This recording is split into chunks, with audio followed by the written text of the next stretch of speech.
करने वाले हैं और एक एस्टेरॉयड की रफ्तार 80,955 किलोमीटर प्रति घंटे की है। एस्टेरॉयड 2025 और WD5 की रफ्तार 80,955 किलोमीटर प्रति घंटे की है।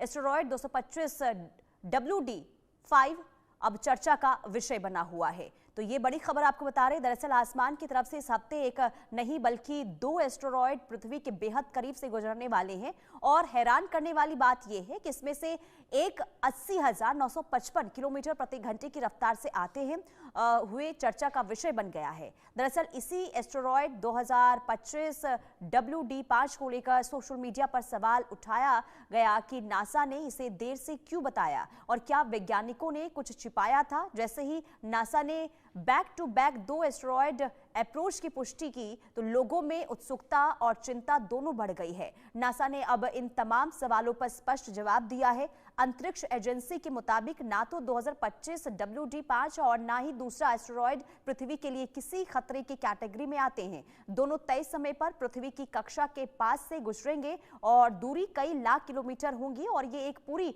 तरह सामान्य खगोलीय घटना है। लेकिन उनकी रफ्तार और लगातार बदलती कक्षा के कारण वैज्ञानिक इन्हें लगातार मॉनिटर भी कर रहे हैं। नासा ने पुष्टि की है कि 6 दिसंबर को 2 अलग-अलग एस्टेरॉयड पृथ्वी के पास से गुजरेंगे। इनमें पहला 2025 WD5 जिसका आकार 105 फीट के आसपास है और जो 80,955 किलोमीटर प्रति घंटे की रफ्तार से पृथ्वी की ओर बढ़ रहा है और दूसरा एक छोटा नियर अर्थ ऑब्जेक्ट है जो WD5 की तुलना में जो है वो काफी कम है लेकिन उसका अप्रोच भी इसी तारीख के आसपास होने वाला है।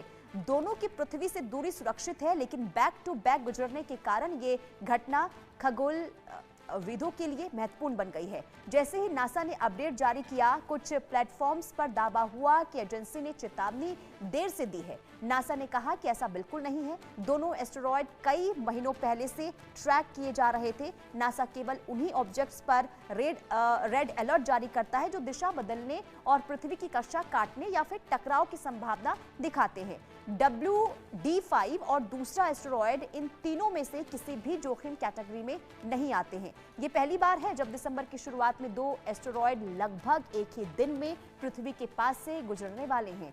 WD5 की हाई स्पीड और उसका 30 लाख किलोमीटर का न्यूनतम अंतर इसे दिलचस्प बनाता है, जबकि दूसरे एस्टेरॉयड का पास होना वैज्ञानिकों को दोनों की तुलना करने में मदद देगा। तो क्या एस्टेरॉयड पृथ्वी से कोई खतरा भी होगा, इसे लेकर देखिए तमाम तरीके से अटकलें लगाई जा रही थी। हालांकि नासा की ओर से इसे साफ कह दिया गया है कि इससे पृथ्वी से कोई खतरा नहीं है और लगातार इस पर निगरानी भी रखी जा रही है, इसके हर एक मूवमेंट पर नजर भी रखी जा रही है। लेकिन इसी हफ्ते 2 एस्टेरॉयड पृथ्वी के करीब आने को लेकर जब खबरें सामने आई तो कहीं ना कहीं इसे लेकर ये कहा जाने लगा। देखिए कई लोग इससे जानना चाहते हैं कि क्या इससे कोई खतरा पृथ्वी को हो सकता है। तो कई लोगों के मन में उत्सुकता भी इसे जानने को लेकर है कि